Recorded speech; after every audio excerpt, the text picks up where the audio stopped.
So hello students, हम लोग reproductive system में पढ़ चुके हैं फीमेल रिप्रोडक्टिव ऑर्गन। अब हम डिस्कस कर रहे हैं मेल रिप्रोडक्टिव ऑर्गन। तो मेल रिप्रोडक्टिव ऑर्गन में मेनली जो ऑर्गन्स आते हैं, जैसे टेस्टिस हो गया है, वो दो होते हैं। देन एपिडिडाइमस जो एक ट्यूब होती है, वास डिफरेंस हो गया है, ये भी दो होती हैं। स्पर्मेटिक कॉर्ड ये भी दो होते हैं। सेमिनल वेसिकल्स ये भी दो होती हैं। और एजिकुलेटरी डक्ट ये भी दो होती हैं। देन प्रोस्टेट ग्लैंड एक ही होती है। और बल्बो यूरेथ्रल ग्लैंड और पेनिस, ये ऑर्गन्स होते हैं जो पाए जाते हैं मेल रिप्रोडक्टिव ऑर्गन्स में।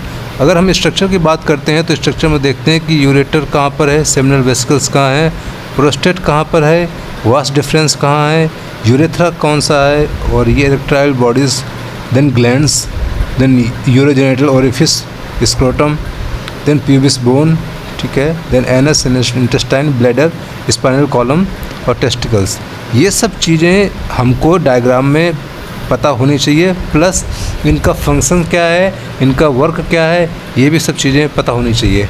सो इसमें डिस्कस करते हैं। फर्स्ट जो हमारा था कि स्क्रोटम।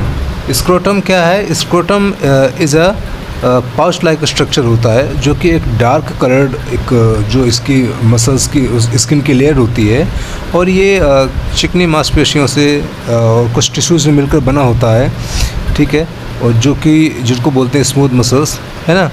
और ये दो कंपार्टमेंट में डिवाइड होता है, ठीक है, और हर एक कंपार्टमेंट में टेस्टिस, एपिडिडाइमस, टेस्टिकुलर डक्ट और स्पर्मेटिक कॉर्ड पाई जाती है। इसकी बात करते हैं कि इसके सिचुएशन कहाँ पे होती है या पोजीशन कहाँ पर है। तो एनाटॉमिकल पोजीशन देखेंगे तो थाई के सुपीरियर ऊपरी भाग के, ठीक है, और पेनिस के पीछे तथा सिम्फाइसिस प्यूबिस के नीचे इसकी स्ट्रक्चर्स होती है, फाइंड होती है एनाटॉमिकल स्ट्रक्चर अगर देखा जाए तो, ठीक है। अब डिस्कस करते हैं टेस्टिस। टेस्टिस क्या है? टेस्टिस भी हमारे एक तो मेल रिप्रोडक्टिव ग्लैंड्स कहलाती हैं, जो कि स्पर्मेटिक कॉर्ड की हेल्प से ही ये लटके रहती हैं, और ये नंबर्स में दो होती हैं। और इनकी लंबाई अगर देखा जाए तो 4.5 सेंटीमीटर लंबाई है, और चौड़ाई इसकी 2.5 सेंटीमीटर, व मोटाई 3 सेंटीमीटर होती है। ये स्ट्रक्चर्स जब डिटेल्स में पूछते हैं ना कि what is the testis, describe the testis, तब ये सब चीज़ें लिखनी पड़ेंगी एग्ज़ाम में। अब इनकी जो 3 लेयर से मिलकर बनता है टेस्टिस, ठीक है। और 3 लेयर कौन कौन सी है? Tunica vaginalis, then tunica albuginea, then है ट्यूनिका वेस्कुलोसा। अब ट्यूनिका वेजिनालिस की बात करते हैं तो ये बाहरी द्विपरत, मतलब डबल लेयर्ड की लेयर्ड होती है, झिल्ली होती है एक तरीके से, ठीक है, जो कि जब बच्चे का एक तरीके से फीटस के रूप में होता है माँ के पेट में, है ना, तो उस वक्त जब आरंभीय भ्रूणी अवस्था के दौरान वृषण, जिसको बोलते हैं टेस्टिस, किडनी के नीचे और उदर गुहा के, मतलब एब्डोमिनल कैविटी के कटिक क्षेत्र में विकसित होते हैं, और ये पेरिटोनियम के आवरण के द्वारा वृषण कोश में लटके रहते हैं, और यह प्रक्रिया गर्भावस्था के 8वें महीने में पूर्ण होती है, ठीक है। अब बात करते हैं सेकेंड लेयर, जिसको बोलते हैं ट्यूनिका एल्ब्यूजिनिया। तो ये ट्यूनिका वेजिनालिस के नीचे एक वाइट कलर की टिश्यूज़ होते हैं, ठीक है, उसका एक आवरण होता है, कवर लेयर होती है, जो कि ट्यूनिका एल्ब्यूजिनिया कहलाती है। थर्ड होती है ट्यूनिका वेस्कुलोसा, जो डीप लेयर, मतलब इंटरनल लेयर होती है, और यह ऐसे टिश्यूज़ की लेयर होती है जिसमें कि ब्लड वेसल्स का एक तरीके से स्ट्रक्चर पूरा इसी में रहता है, कैसे कैसे ब्लड की सप्लाई होती है, ठीक है। अब डिस्कस कर रहे हैं कि the structure of the testis. Structure of the testis में जो हमारे टेस्टिस हैं वो स्पर्मेटिक कॉर्ड्स तथा स्क्रोटल टिश्यूज़ की हेल्प से एक पाउच लाइक स्ट्रक्चर में लटके होते हैं, और यह लगभग जो ही हमने पढ़ा है 4 सेंटीमीटर लंबे, 2.5 सेंटीमीटर चौड़े तथा 3 सेंटीमीटर इनकी मोटाई होती है, और इनका वेट अराउंड 10 to 15 ग्राम होता है। अब इसमें एक चीज़ और डिस्कस करनी होती है कि मतलब पता होनी चाहिए, हम डिस्कस कर रहे हैं कि जो हमारा लेफ़्ट साइड का मेल टेस्टिस होता है वो राइट के अकॉर्डिंग थोड़ा 1 सेंटीमीटर नीचे स्थित होता है, नीचे सिचुएटेड होता है। ठीक है, तो कहते हैं ना कि जैसे कभी कभी ज़्यादा अगर नीचे ऊपर नीचे हो गए तो उनके लिए भी वो दिखाते हैं, बाहर देसी इलाज करवाते हैं। तो ये एक एनाटॉमिकल पोजीशन जो है वो नेचुरली है, और हर एक टेस्टिस में एक तो असंख्य कुंडलित, मतलब एक बिल्कुल जाल की तरह नलिकाएं जो वेसल्स होती हैं वो पाई जाती हैं, जिन्हें शुक्रजनक नलिकाएं या सेमिनिफेरस ट्यूबुलस कहते हैं। ठीक है, ट्यूब्यूल्स कहते हैं। और इनकी जो वॉल है, ठीक है, वो जर्मिनल टिश्यू के द्वारा स्तरित रहती है, और इसमें 2 प्रकार के सेल्स, ठीक है, स्पर्मेटोजेनिक सेल्स तथा सर्टोली सेल्स पाई जाती हैं। और जो सेमिनिफेरस ट्यूब्यूल्स हैं, इनके मध्य में लीडिंग सेल्स पाई जाती हैं जो टेस्टोस्टेरोन हार्मोन का सीक्रेशन करती हैं। ठीक है, ये चीज़ ध्यान देनी है। अब स्ट्रक्चर की बात करते हैं, तो स्ट्रक्चर ऑफ द टेस्टिस, तो ये आना चाहिए, ये स्पर्मेटिक कॉर्ड्स हैं। ठीक है, और ये पाउच लाइक स्ट्रक्चर जिसमें कि ये है ऑलरेडी। ठीक है, अब इसमें ये वेसल्स एंड नर्व्स देखो, सेमिनिफेरस ट्यूब्यूल्स कहाँ पर हैं, लोब्यूल्स। ठीक है, then body of epididymis, total epididymis, tunica albuginea, ये अपर लेयर है, उसके बाद मिडिल लेयर होती है, देन होती है थर्ड जो कि डीप लेयर होती है, जो कि हमने प्रीवियसली डिस्कस किया था, ट्यूनिका एल्बुजिनिया, वेस्कुलोसा और वेजिनालिस। ठीक है, अब इनके फंक्शंस क्या होते हैं, the functions of the testis. तो फर्स्ट इनका फंक्शन होता है कि स्पर्मेटोजेनेसिस, जिसमें कि स्पर्म का फॉर्मेशन, एक तरीके से जो शुक्राणु होते हैं जो कि एक न्यू जीन्स को बोर्न करने में हेल्प करते हैं। ठीक है, सेकेंड है टेस्टोस्टेरोन हार्मोन, जो कि मेल हार्मोन होता है, तो इस हार्मोन्स का भी सिक्रेशन ये टेस्टिस के द्वारा ही होता है। तो ये फंक्शंस हो गए इसके। अब बात करते हैं एपिडिडाइमस। एपिडिडाइमस क्या होता है, ये भी एक बहुत बिल्कुल माइनर, हम लोग इसको माइक्रोस्कोप से देखेंगे तब जाके ये दिखेंगी, हालांकि वैसे भी दिख जाएंगी।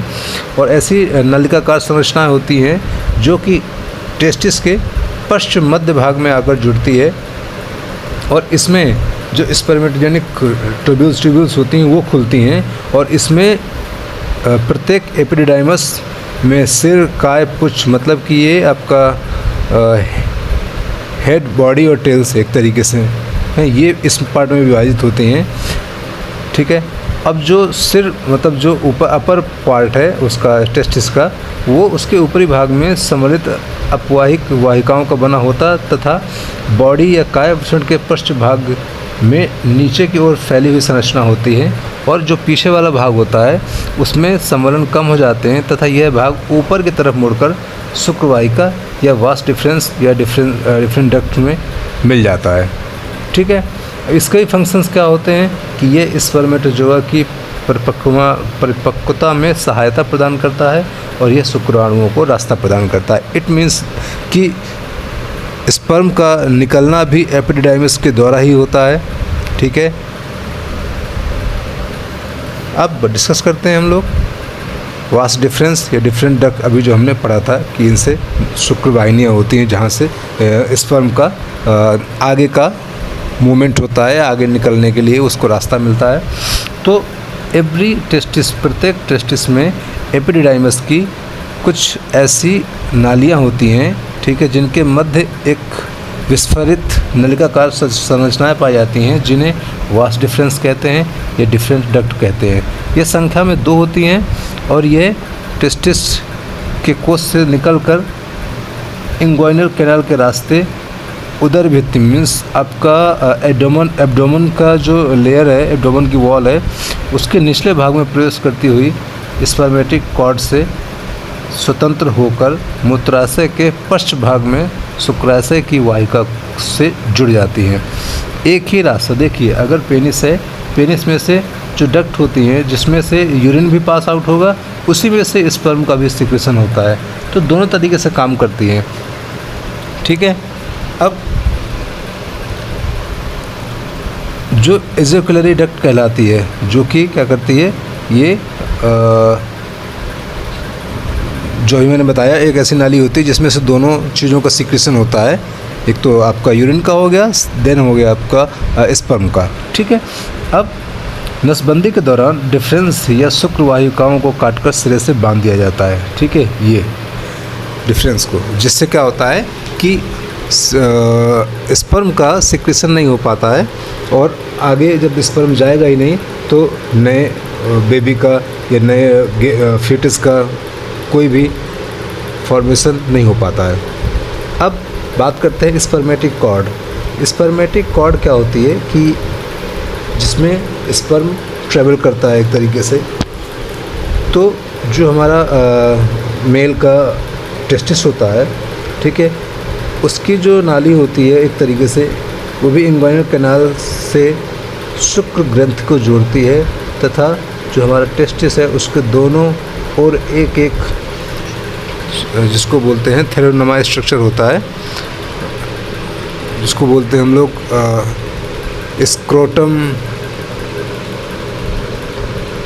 स्क्रोटम क्या टेस्टिस बोलेंगे। ठीक है, जिसमें कि दोनों तरफ एक शुक्र ग्रंथि लटकी होती हैं, और प्रत्येक रज्जु में वृषणीय, जिसको बोलते हैं स्क्रोटम धमनियाँ और स्क्रोटम शिरा, मतलब कि आर्टरीज और वेंस दोनों पाई जाती हैं, तथा कुछ इसमें लिम्फ वेसल्स भी और पाई जाती हैं, जो कि साथ में इनके न्यूरॉन्स या नर्व सेल्स भी पाई जाती हैं, जो कि शुक्र वाहिका का समावेश होता है, जो टेस्टिस को एक तरीके से न्यूट्रिशन प्रोवाइड कराती हैं। तो ये स्पर्मेटिक कॉर्ड का काम होता है, जिसको जो स्क्रोटम को होल्ड करके रखती है। स्पर्मेटिक कॉर्ड से तो होल्ड रहता है। ठीक है। अब बात करते हैं सेमिनल वेसिकल्स की। ठीक है, जो दो शुक्राशय हैं, ठीक है, इनको बोलते हैं सेमिनल वेसिकल्स। तो शुक्राशय क्या करते हैं, मूत्राशय की पीछे की ओर प्रोस्टेट ग्रंथि के पास से स्थित थैलीनुमा स्रावित संरचना होती है, जो मुख्यतः एक तरीके से क्षारीय, ठीक है, बेसिक लिक्विड का एक सीक्रेशन करती है। और यह लिक्विड क्या करता है, water, fructose, prostaglandin, vitamin C आदि पोषक पदार्थों से मिलकर बना होता है, और यह वीर्य का अधिकांश भाग माना जाता है या अधिकांश भाग बनाता है। और इसका मुख्य कार्य शुक्राणुओं को पोषण प्रदान करना है, और शुक्राशय नीचे की ओर शुक्र वाहिका में से खुलकर स्खलनीय वाहिका का निर्माण करता है। तो सीमेन जो होता है, जिसको वीर्य बोलते हैं, जो कि जिसमें स्पर्म होते हैं, उनमें भी mainly fructose, prostaglandin, vitamin C और वाटर और कई सारे पोषक पदार्थों से मिलकर बना होता है, और उसका अधिकांश भाग उस सीमेन में होता है। ठीक है। अब बात करते हैं एजेकुलरी डक्ट। स्खलनीय वाहिकाएं जो दो होती हैं, तो ये शुक्राशय की वाहिनियों को, ठीक है, जिसमें से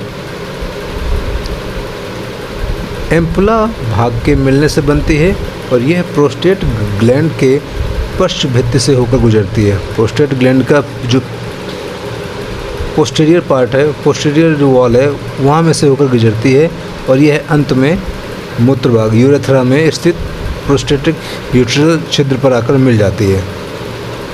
ठीक है। अब बात करते हैं प्रोस्टेट ग्लैंड। तो यह ग्लैंड, ये भी ग्रंथि एक तरीके से पेल्विक कैविटी के मलाशय के सामने तथा मूत्राशय के नीचे स्थित जनन मार्ग के चारों ओर से घेरे हुए अनैच्छिक मांसपेशियों से बनी ग्लैंड होती है, और यह ग्लैंड अखरोट के आकार की तंतुमय टिश्यूज की तथा कुछ स्मूथ मसल्स से बने मजबूत कैप्सूल से ढकी रहती है। ये हो गया हमारा प्रोस्टेट। अब इस प्रोस्टेट में भी देखो, ब्लैडर से यूरिन का भी रास्ता आ रहा है, यूरेथ्रा, जो मोस्टली क्या होता है कि जब एजेड ज़्यादा लोग हो जाते हैं तो उनको प्रोस्टेट की प्रॉब्लम हो जाती है, क्योंकि एज के साथ साथ धीरे धीरे उसमें स्वेलिंग आना शुरू हो जाती है। तो कभी कभी क्या होता है, यूरिन रुक रुक के आता है, प्रॉपर नहीं जा पाता है। तो ये फंक्शंस होते हैं हमारे प्रोस्टेट के। ओके। अब डिस्कस करते हैं कि प्रोस्टेट ग्लैंड 3 प्रकार की ग्लैंड से मिलकर बनती है। सबसे अंदर श्लेष्मा ग्लैंड, देन अनश्लेष्मा ग्लैंड, देन प्रोस्टेटिक ग्लैंड। ठीक है, जो एक आंशिक क्षारीय द्रव स्रावित करती हैं, जो मुख्यतः जल, एसिड, फॉस्फेट, कोलेस्ट्रॉल तथा फॉस्फोलिपिड का बना होता है। ठीक है, अब ये सूक्ष्म छिद्रों से होकर मूत्र मार्ग से पहुंचता है, जो प्रोस्टेट में जो द्रव होता है, और ये शुक्राणु की गतिशीलता बनाए रखने में सहायता प्रदान करता है। बट वृद्धावस्था में प्रोस्टेट ग्लैंड का, बताया ना मैंने कि प्रोस्टेट ग्लैंड का जब एज ज़्यादा होती है, ओल्ड एज में, इस ग्लैंड का आकार बढ़ने से मूत्र मार्ग जो होता है वो संकरा हो जाता है, मतलब वो कंप्रेस होता है, तो वो नैरो हो जाता है।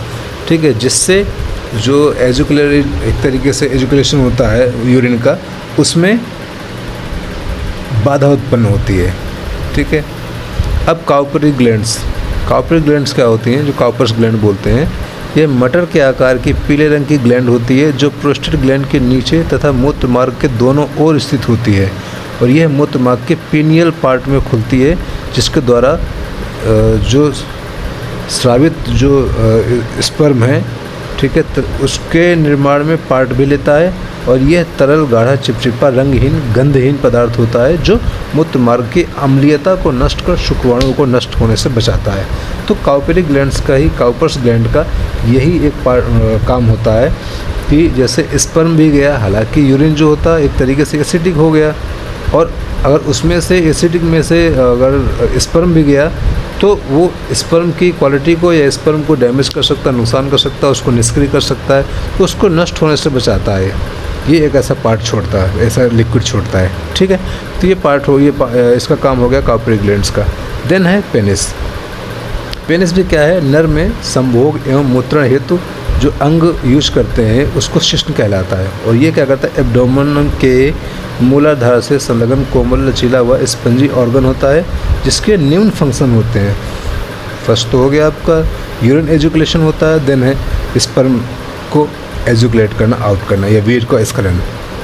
ठीक है, ये डायग्राम है स्ट्रक्चर ऑफ द पेनिस। इसमें भी ब्लैडर से कैसे कैसे यूरिन पास होना, यूरिनरी ब्लैडर है, देन इसमें से ये नालियाँ गई हुई है, यही नालियाँ आके जाके प्रोस्टेट में भी बहुत सारी पतली पतली नालियाँ होती हैं, और ये धीरे धीरे बढ़ती जाती है एज के हिसाब से, तो आगे यूरिन करने में दिक्कत होती है। ठीक है, देन पेनिस की मसल्स कौन कौन सी है, कौन सा पार्ट क्या कहलाता है, ये आप डिटेल में एक बार गूगल करके भी पढ़ सकते हैं। ठीक है, बाकी कोई और अगर कोई क्वेश्चन हो तो आप बताइएगा। देन अब क्या आता है कि इसके भी 3 पार्ट होते हैं, रूट, बॉडी और ग्लैंस पेनिस। ठीक है, रूट होता है जो कि ये एक संलग्न भाग होता है, ये मूलाधार से संलग्न पार्ट होता है। बॉडी क्या है, ये शिश्न के अगले भाग एवं मूल के मध्य लंबाकार भाग होता है, जो इरेक्टाइल टिश्यू व 3 अनैच्छिक बेलनाकार दंडिकाओं से मिलकर बना होता है, जो लेटरल साइड दंडिकाएं, जिनको बोलते हैं कॉर्पोरा कैवर्नोसा, तथा इनके मध्य में कॉर्पस स्पोंजिसम सिचुएटेड होती है, जो पेनिस के मुंड में आकर या आगे जो हेड होता है उस पर आकर खुलती है। और इन दंडिकाओं के भीतर, इन्हीं मसल्स की जो लेयर्स होती हैं, इनके भीतर वेनस साइनोसॉइड्स पाए जाते हैं, जो सामान्यतः खाली होते हैं, परंतु जब कामोत्तेजना, मतलब उसको एक्साइटेशन होती है, जब एक इंटरकोर्स के दौरान जब इनसे बहुत ज़्यादा ब्लड का सर्कुलेशन अच्छा होता है, तो ये अपना साइज़ थोड़ा सा बढ़ा लेते हैं, जिनमें ब्लड का फ्लो भी अच्छा तेज हो जाता है, और जिसकी वजह से ये इरेक्शन होता है, और इसी को इरेक्शन कहते हैं। और यही मोस्टली लोगों में प्रॉब्लम रहती है, इरेक्टाइल डिस्फंक्शन, जिसकी वजह से कई लोगों में जिसमें ब्लड फ्लो नहीं हो पाता, जिसकी वजह से उनका इरेक्शन नहीं हो पाता है, उनको प्रॉब्लम्स होती हैं, तो वो अपनी प्रॉब्लम्स को लेकर डॉक्टर्स के पास जाते हैं। अब ग्लैंस पेनिस क्या होता है, ग्लैंस पेनिस ये भी जो पेनिस होता है उसका आगे वाला जो हेड होता है, उसके सिरे व गोलाकार वृद्धि होती है, जिसे शिश्न मुंड कहते हैं, या लैंगिक उत्तेजना का महत्वपूर्ण स्रोत होता है, और शिश्न की त्वचा को आच्छादित करने वाला भाग शिश्न मुंडच्छिद्र या प्रीप्योस कहलाता है, जिसको बोलते हैं ग्लैंस पेनिस। अब बात करते हैं सीमेन। सीमेन क्या है, सीमेन भी वही वीर्य जिसको बोलते हैं, या स्पर्म एक तरीके से हो जिसमें होता है, और मनुष्य में स्खलन के दौरान जनन मार्ग से निकलने वाला गाढ़ा दूधिया चिपचिपा स्राव वीर्य कहलाता है, और यह हल्का क्षारीय होता है ना, बेसिक होता है। और इस स्पर्म में वीर्य में लगभग 90% वाटर होता है, 5% शुक्राणु होते हैं तथा स्पर्म होते हैं तथा शेष भाग में protein C, fructose, calcium, magnesium, zinc, sulphur, copper आदि मिनरल्स पाए जाते हैं। और एक स्खलन में 3 से 5 ml वीर्य हमारा स्पर्म जो होता है मेल का वो आउट होता है। ठीक है, अब स्पर्म की बात करते हैं। What is sperm? सीमेन अलग हो गया, स्पर्म अलग हो गया। शुक्राणु शुक्र ग्रंथियों की शुक्रजनक नलिकाओं में से उत्पन्न होने वाली पुरुष जनन कोशिकाएं या जर्म सेल होती हैं, जिनमें से एक शुक्राणु के स्त्री के डिंब से भेद कर उसमें प्रवेश कर जाने और दोनों कोशिकाओं के संयोजित हो जाने पर गर्भाधान की क्रिया संपन्न हो जाती है। मेल में से स्पर्म और फीमेल में से ओवम, इन दोनों का जब फॉर्मेशन होता है तब जाके एक न्यू सेल्स का निर्माण होता है और वही गर्भाधान की प्रक्रिया बोलते हैं, जिससे एक फिटस का फॉर्मेशन होता है जो गर्भाशय में विकसित होकर 9 माह में शिशु का रूप धारण कर लेता है। और शुक्राणु पुरुष में यौना अवस्था से लेकर मृत्यु तक बने रहते हैं, मतलब जब तक लाइफ है तब तक शुक्राणु रहते हैं, पुरुष में बनते रहते हैं। और परिपक्व शुक्राणु सूक्ष्म, लंबाकार तथा लगभग 51 माइक्रोन्स का होता है और शुक्राणु को परिपक्व होने में लगभग 60 से 64 दिन का समय लगता है। इट मीन्स अगर किसी का प्रॉब्लम है कि मतलब बेबी नहीं हो पा रहे हैं, वो लोग कंसीव नहीं कर पा रहे हैं, तो उनको कम से कम 2 महीने का रेस्ट लेना चाहिए। 2 महीने के रेस्ट के दौरान उनको एक्सरसाइज प्लस प्रॉपर डाइट लो, जिसकी वजह से जो स्पर्म की फर्टिलिटी है या स्पर्म का एक तरीके से जो मजबूती आनी चाहिए, एक तरीके से जो कि क्या करता है ओवम में जा नहीं पाता है, तो उसकी इतनी स्ट्रेंथ बन जाती है ताकि वो आगे जाके ओवम में फर्टिलाइज हो पाए और न्यू एग्स का निर्माण कर सकें। अब स्पर्म का डायग्राम भी आता है, इसमें हेड में भी न्यूक्लियस, देन मिड पीस को माइटोकॉन्ड्रिया होता है, देन टेल्स हो गई। ठीक है, तो इनमें से ही यही जब आके ओवम में, ये तो मेल का पार्ट हो गया जो आउट होता है, फीमेल में से ओवम होती है और ओवम में जाके ये फर्टिलाइज करता है, देन जाकर एक नई सेल्स का निर्माण होता है। ओके, अब स्पर्म की बात करें। स्पर्म 3 पार्ट में होता है, हेड, नेक और टेल्स। अभी पढ़ा। हेड होता है, यह शुक्राणु के आगे का अंडाकार भाग होता है, जिसके नुकीले भाग पर एंजाइम पाए जाते हैं जो निषेचन के समय, फर्टिलाइजेशन के समय अंडकोश का, जिसको बोलते हैं ओवम की वॉल को भेद कर, उसकी जो लेयर होती है, वॉल होती है, दीवार होती है, उसको भेद कर उसमें प्रवेश करता है। सिर के मध्य भाग में केंद्रक स्थित होता है, जिससे गुणसूत्र भरे होते हैं, जिनको बोलते हैं क्रोमोसोम्स। जो क्रोमोसोम्स होते हैं कि जिसका स्पर्म है उसके कुछ कैरेक्टर या उसकी जो फैमिलीज़ हैं उनसे कैरेक्टर, क्योंकि कुछ पीढ़ियों तक ये ट्रांसफ़र होते हैं जीन, तो वो जीन भरे होते हैं जो ही आगे जाके जो नया बेबी बनेगा या नए बेबी का फॉर्मेशन होगा उसमें वो गुण आ जाते हैं। मात्र उसी की वजह से जो